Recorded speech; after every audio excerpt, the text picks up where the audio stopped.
우리가 만드는 국어 2학년 12번째 시간입니다. 오늘은 2단원 세상과 주고받는 글의 첫 번째 소단원에 있는 우리는 간지럼을 왜 느낄까? 라는 본문에 대해서 같이 살펴보는 시간을 갖도록 하겠습니다.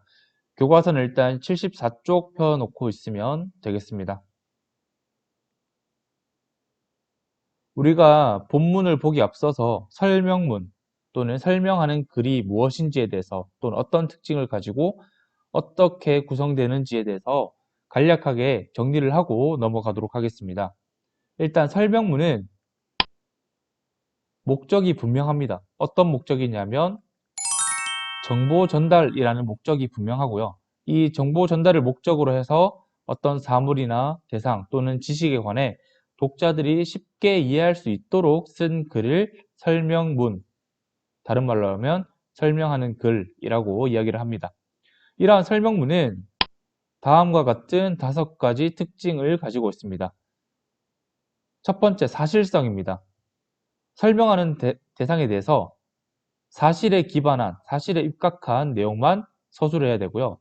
객관성, 작가, 글쓴이가 설명하는 대상에 대한 주관, 생각, 감정, 어떤 태도를 보이면 안 된다라는 거. 그 다음에 세 번째, 편의성, 쉽게 쓰여져야 된다는 거.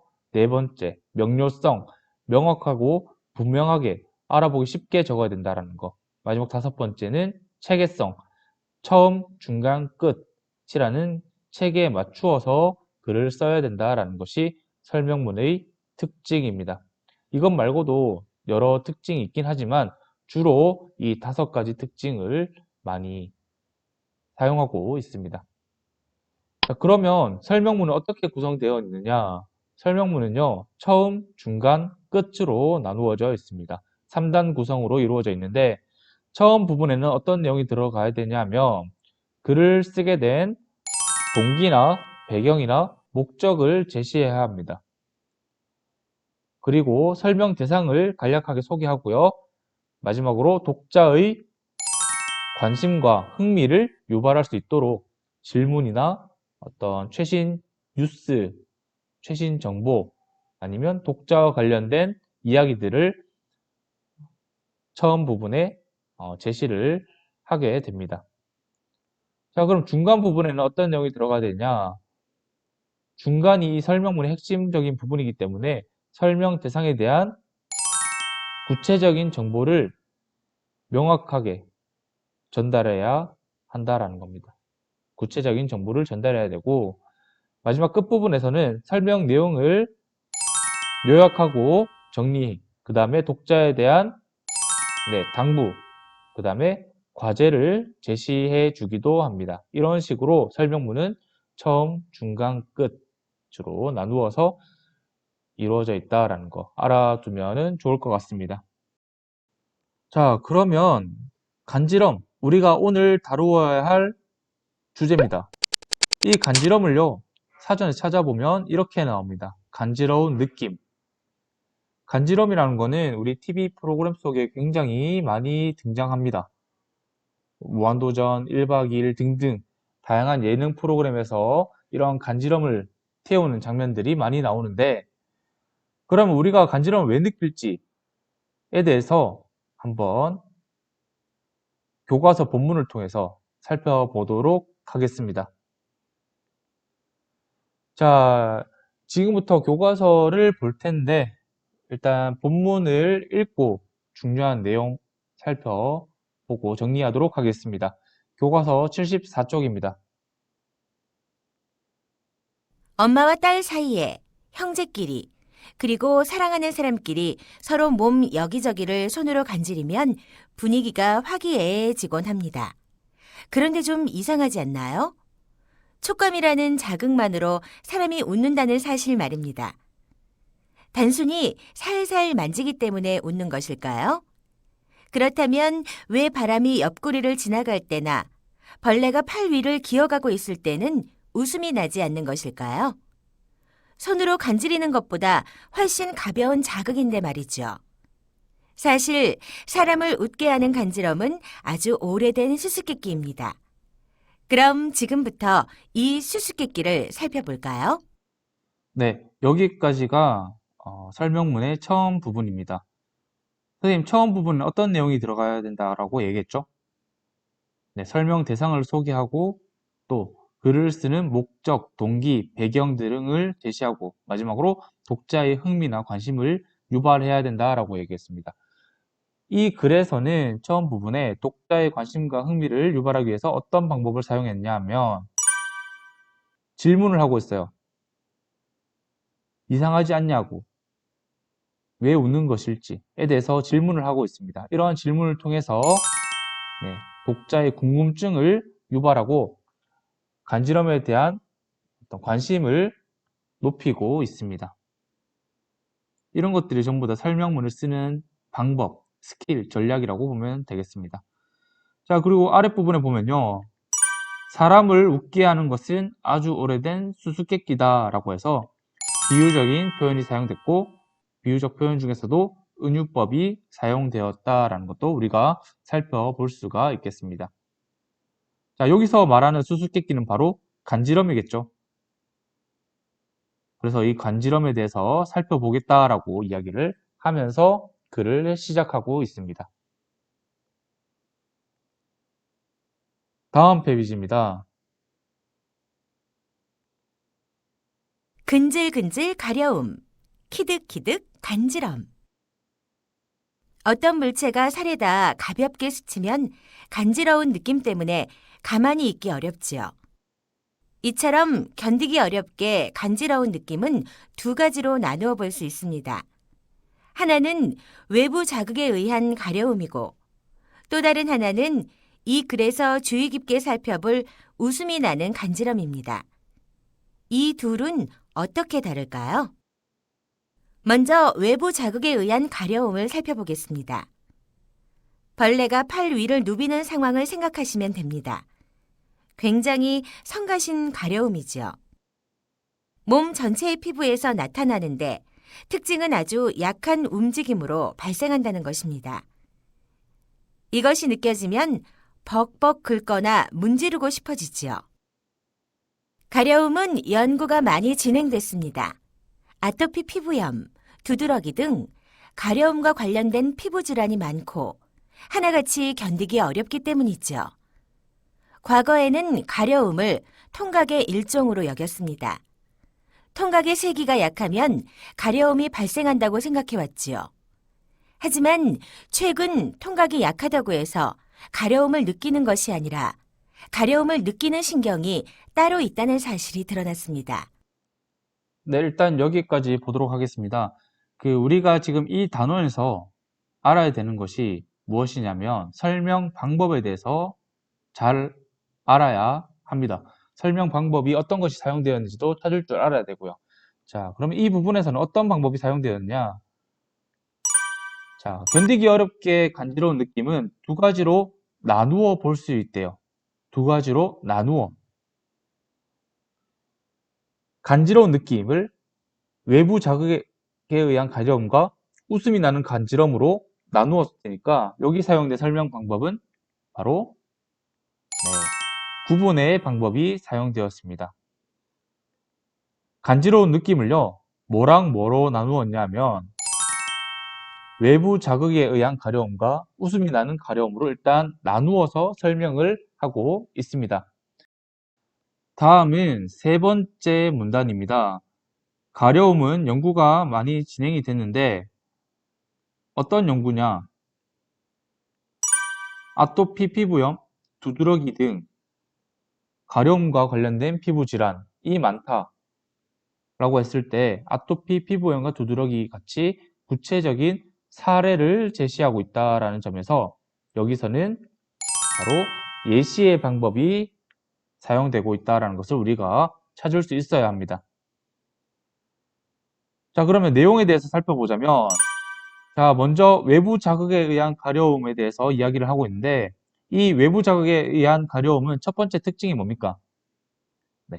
몸 전체의 피부에서 나타난다라는 게 첫 번째 특징이고요. 두 번째는 아주 약한 움직임으로 발생을 한다라는 것도 특징 중에 하나입니다. 세 번째 특징은요. 과거에는 이러한 가려움을 통각, 아픈 감각의 일종으로 여겼는데 최근에는 어떻게 됐다? 네, 가려움을 느끼는 신경이 따로 있다라는 사실을 밝혀냈습니다. 여기 제시된 이 네 가지 특징이 바로 외부 자극에 의한 가려움과 관련된 내용입니다. 다음 내용 살펴보도록 하겠습니다. 이번에는 이 글에서 본격적으로 주목할 웃음이 나는 간지럼을 살펴보겠습니다. 이것은 신체의 특정 부위에서 잘 일어나며 가려움보다는 더 강한 촉감 때문에 생긴다는 특징이 있습니다. 간지럼도 가려움과 마찬가지로 이전에는 통각으로 여겼습니다. 1939년에 솜털로 고양이를 살살 간지르는 실험을 한 결과 고양이의 통각과 관련된 신경들이 반응했고 이를 본 실험자가 간지럼이 통각과 관련이 있다고 주장했습니다. 그 뒤의 연구들도 간지럼은 통각과 관련이 있다는 사실을 뒷받침했죠. 그런데 1990년 이와 반대되는 연구 결과가 나왔습니다. 척수 손상으로 통증을 못 느끼는 환자들도 간지럼을 탄다는 것입니다. 간지럼의 원인이 통각만이 아니었던 것입니다. 간지럼의 원인은 다시 혼란에 빠지게 되었습니다.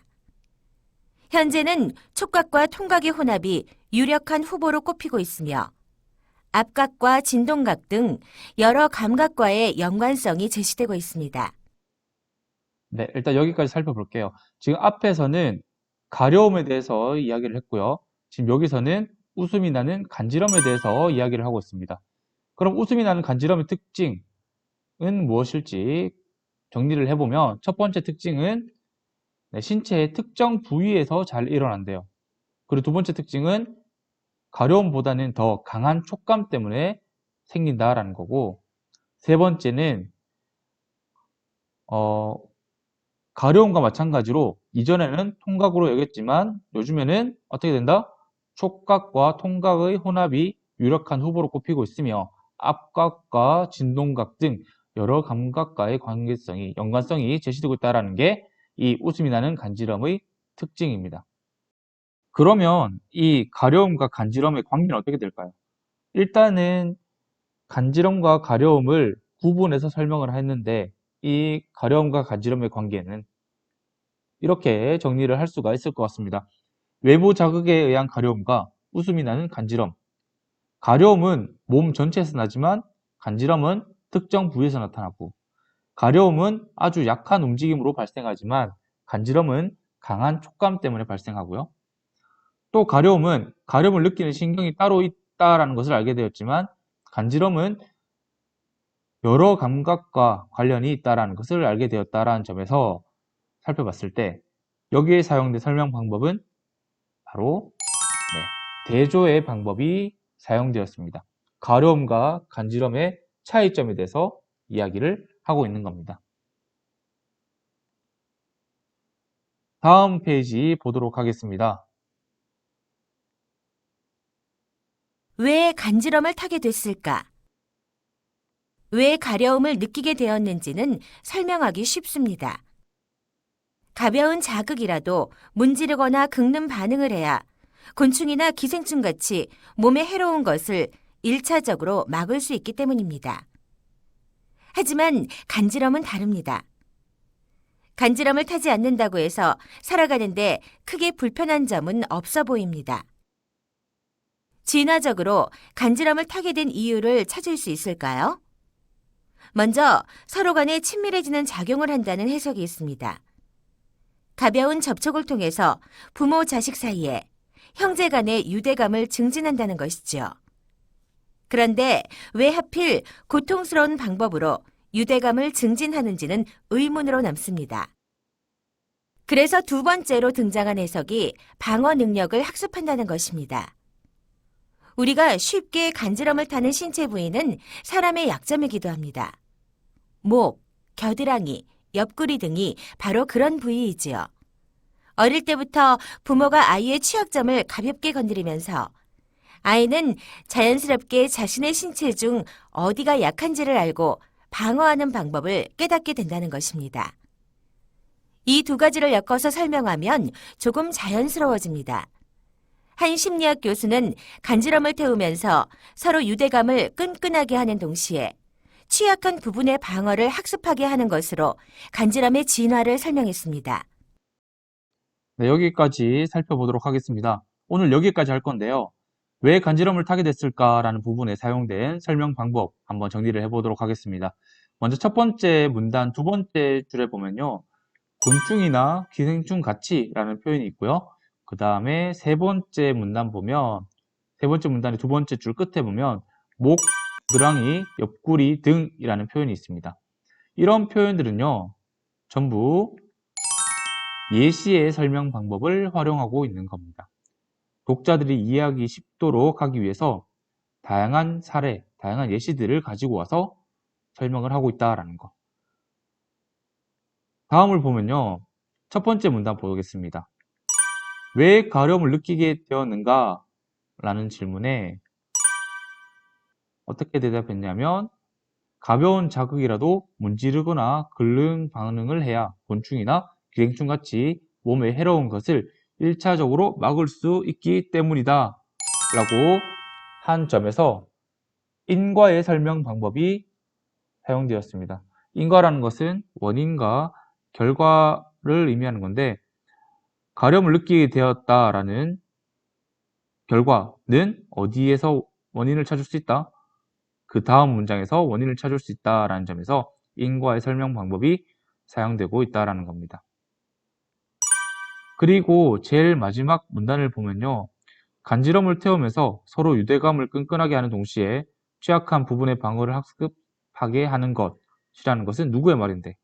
어떤 심리학 교수의 말이잖아요. 이때 사용된 설명 방법은 우리가 지난 시간에 배우지 않았지만 인용의 방법이 사용되었다라고 볼 수가 있습니다. 인용은요, 유명한 사람이나 또는 어떤 분야에 많은 지식을 가진 사람의 말을 가지고 와서 신뢰성, 신빙성을 높이는 어떤 방법으로 활용되고 있습니다. 오늘 여기까지 할 거고요. 자, 첫 번째. 지금까지 봤던 부분에서 간지러운 느낌을 나누고 또 간지럼의 특성을 분명하게 전달하기 위해서 어떤 방법이 사용됐을까요? 바로 구분과 대조의 방법이 사용되었고요. 두 번째,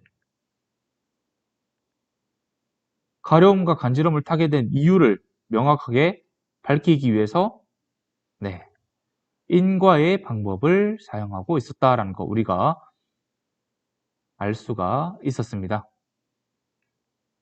자, 그러면 다음 제시된 부분에 사용된 설명 방법이 무엇인지 한번 알아보도록 하겠습니다. 자, 일단 가 문단인데요. 잠시 정지를 시켜놓고 읽어본 다음에 어떤 방법이 사용되는지 속으로 생각해보고 다시 재생을 시켜보도록 합니다. 이 부분에서는요. 두 번째 줄에 보면 공통점이라는 말이 있죠.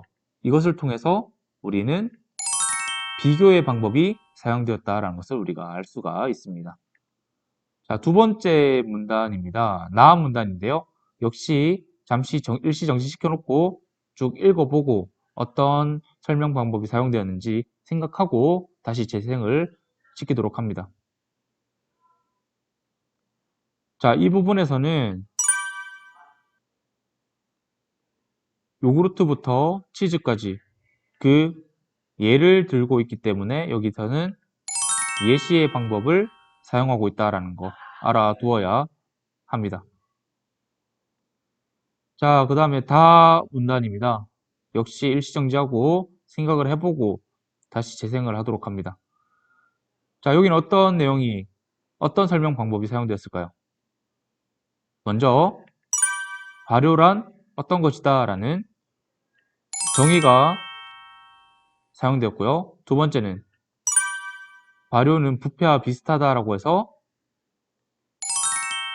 비교의 방법도 사용이 됐고, 그 다음에 차이가 있다라는 점에서 대조의 방법도 사용되고 있다는 거 우리가 알 수 있어야 됩니다. 자, 마지막 라 문단입니다. 아니요, 자네요. 자, 이 문단에서는 어떤 설명 방법이 사용되었을까? 자, 이것은 안 배운 부분이긴 한데요. 된장을 만드는 과정을 살펴보자고 했잖아요. 과정도 설명 방법 중에 하나입니다. 과정. 간장을 만들고 나면 메주가 남고 이 메주를 건져서 잘게 으깨고 여기에 소금을 넣어서 잘 섞어야 된다. 그 다음에 숙성을 시키면 된장이 완성된다. 된장이 완성되는, 된장을 만드는 과정을 설명하고 있다라는 거 우리가 알 수가 있겠습니다.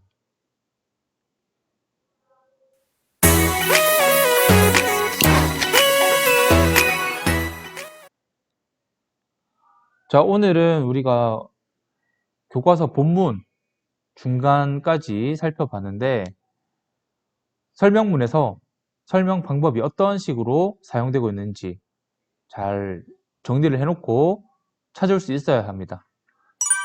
자, 오늘의 과제는요. 첫 번째, 다양한 설명 방법을 활용해서 짧은 글을 3줄에서 4줄 정도 쓰는 게 첫 번째 과제고요. 두 번째는 설명하는 글 한 편 이상 읽어오는 게 두 번째 과제입니다.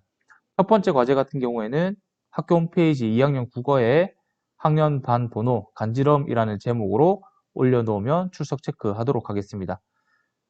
자, 오늘은 여기까지 수업을 하도록 하겠습니다. 수고하셨습니다.